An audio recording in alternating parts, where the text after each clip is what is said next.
My daughter has a friend. He came over the other day, and this is really the whole premise behind what I want to say. He came over the other day, really good kid, don't have any problems with him. You know, I mean, heck, you know, my daughter's only 7, so how are you going to have a problem with the 7-year-old anyways? But he comes over and he says, I want to use your iPad. You know, I want to look up the video, you know? And I'm like, okay.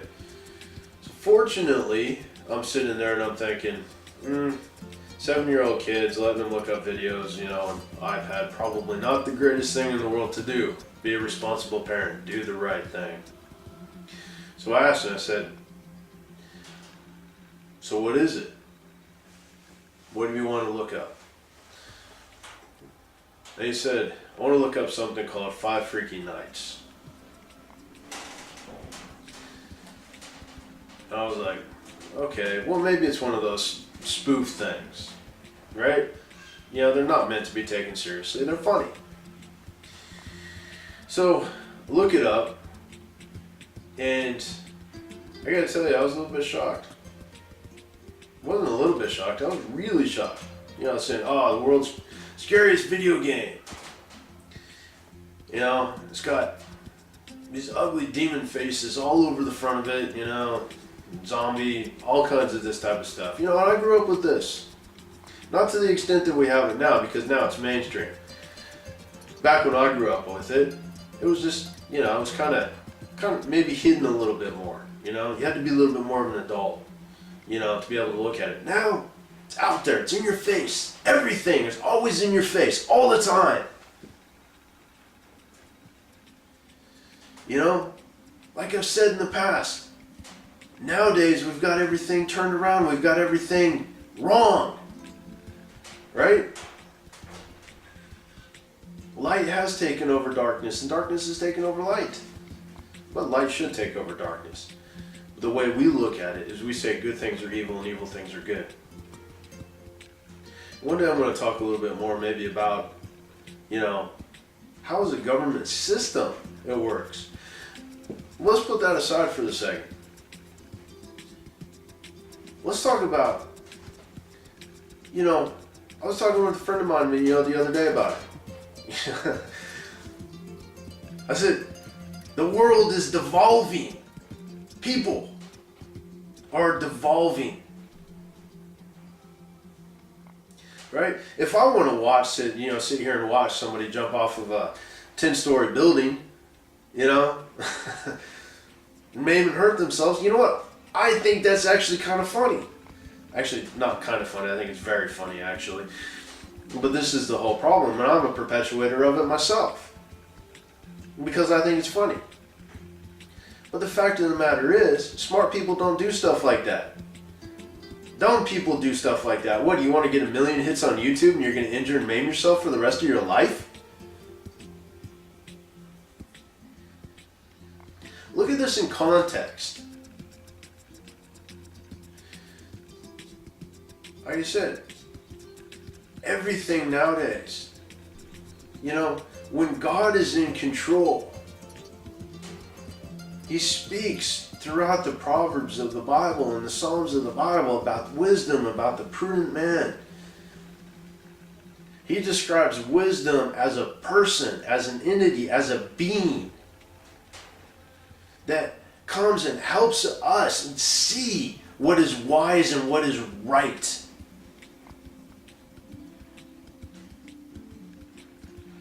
So, wisdom walks with us. God is wisdom. And when we take wisdom, when we take God out of our lives, then wisdom goes out of our lives as well. And we cease to make smart decisions. We become sheep. Right? Rather than leaders of men that we were meant to be. Seeing a country and a nation and a world run the way it's supposed to be run. If you look at the way things are, It's based down to money. Politics is nothing more than money and greed and power and control. I dare say God isn't in politics anymore. And I bet you couldn't prove me wrong. But getting back to my whole thing, which I started with, about my daughter, right? She's a 7-year-old kid, and this is being made available, readily available. You can go see it anywhere. You can get it anywhere. And it's wrong.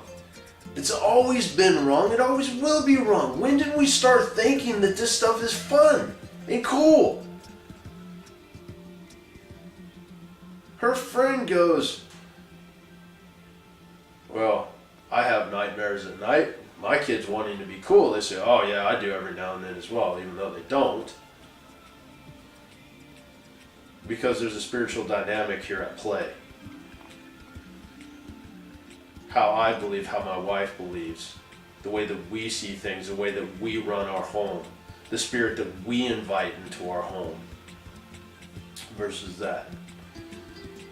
And I can tell you right now, why does he have nightmares and my kids don't?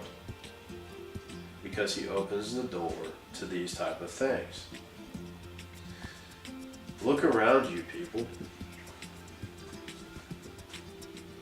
Just look around one day. Just go for a drive. And how many people are just going to do stupid and selfish things just because they want to get to a stoplight 5 seconds before you do?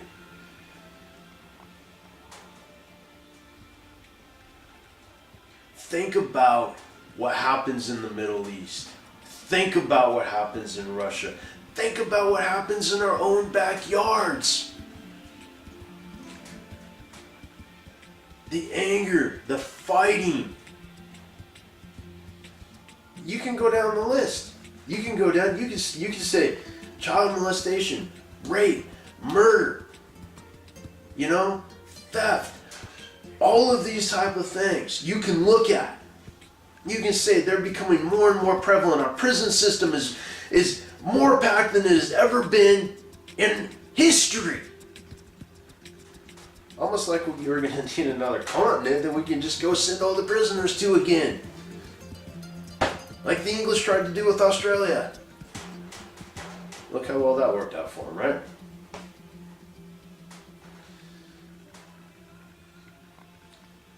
Back to the thing. We've forgotten our birthright. We've given our birthright away for a plate of food. I dare you, challenge yourself. Think. When you get angry, before you go log on to that porn website, before you have an affair, think. Just take a second. Do yourself a favor. Stop and think. And ask yourself one question. It's a very easy question. You probably already know what it is. Why? Why am I doing this? Why do I want to do this? What is making me do this? Is it because I enjoy it? Do I enjoy hurting my family? Do I enjoy hurting myself? Do I enjoy killing my spirit inside? Think about all these mass murders of Bundy and Manson and all these type of guys. They let the light go out to a point that the darkness had enveloped them to where they didn't exist. There's a little seed inside of them saying, you are better than this, you can... But that part, so small. This part, the evil, the darkness that they had succumbed to. That's the slippery slope.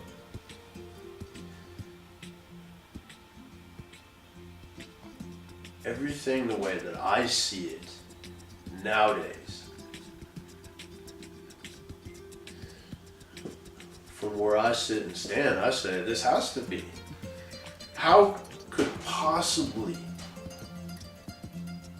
Now we think that we have the right to inflict our will on other people just because we want to. Because we're more powerful. That person has no say in it because we're stronger than they are. And therefore, we can inflict our will on them. You have lost your sense of right and wrong. You no longer have a moral compass. It has disappeared. Because you can't do that.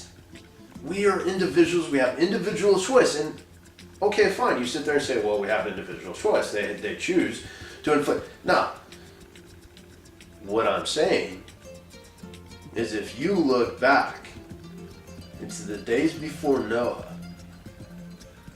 read history.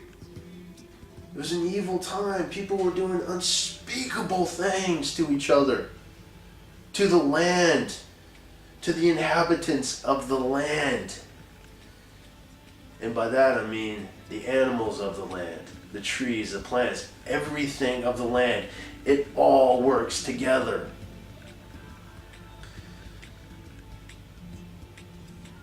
Do you see any difference now? I see a very similar life. I see very similar things. Think about this. Sex slaves.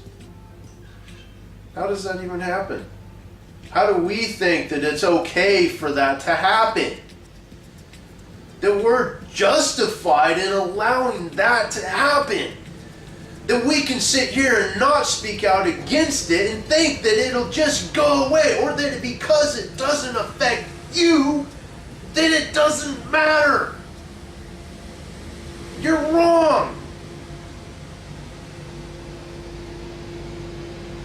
There's a saying that says evil triumphs when good men do nothing. And that is what is happening in this day and age more than, I don't know, quite possibly ever before. We've lost our moral compass. But, surprisingly, and you thought I'd leave this out, surprisingly, there's still hope. There is. The hope is in God, that you will turn from your wicked ways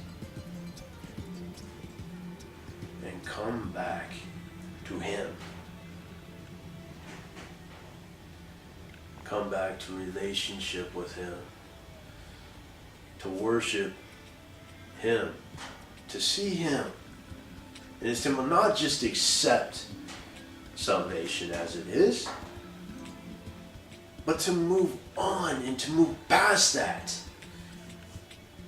and to experience who God is.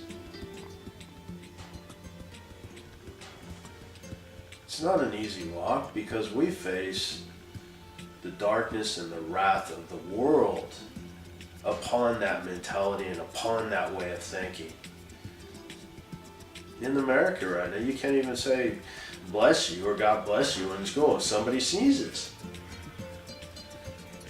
But yet, they'll teach Islam.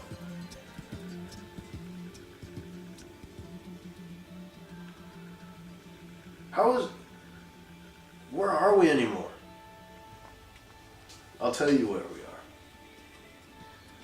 We're going back to the Acts church is where we are. And that's where we're going. Because the church is full of compromise on one side. There's a division here. A very real division. Is that there are a few who are going to follow God regardless of what He says. It's called faith. And we've walked away from what the church was and what the church teaches now, because the church teaches nothing but compromise. Because again, it's all about money and power and greed. How many preachers fall because of, adultery? And they are the example to the rest of the world. But then there's a small number of the rest of us who are sitting there saying, hold on a second. No, that is not the example that God set. We want to live by God's rules and by God's plan, not man's. And not a man-made interpretation of who God actually is and what He said in His Word. Many churches nowadays don't even read the Bible.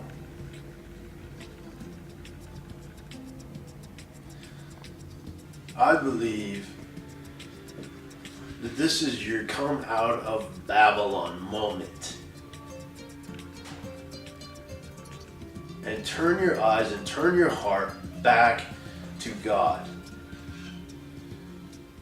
Because believe it or not, and one day I hope you do believe it, but whether you believe it or not right now, that is truth. It's the only way it works.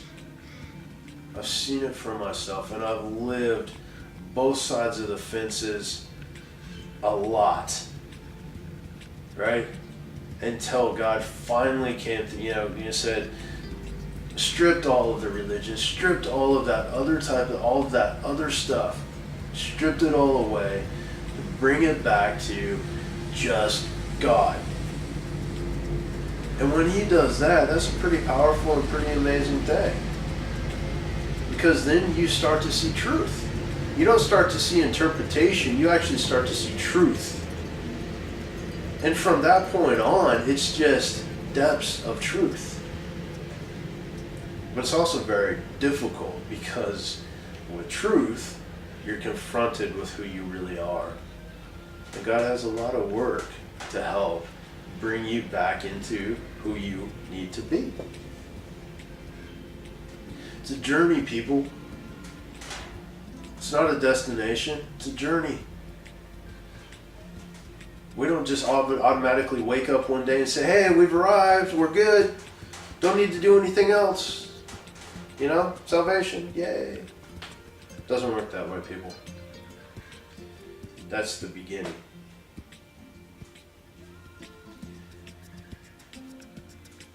All I can sit here and do is try and lay out my opinion. And you know what they say about opinions. Everybody does. But that's all I can do.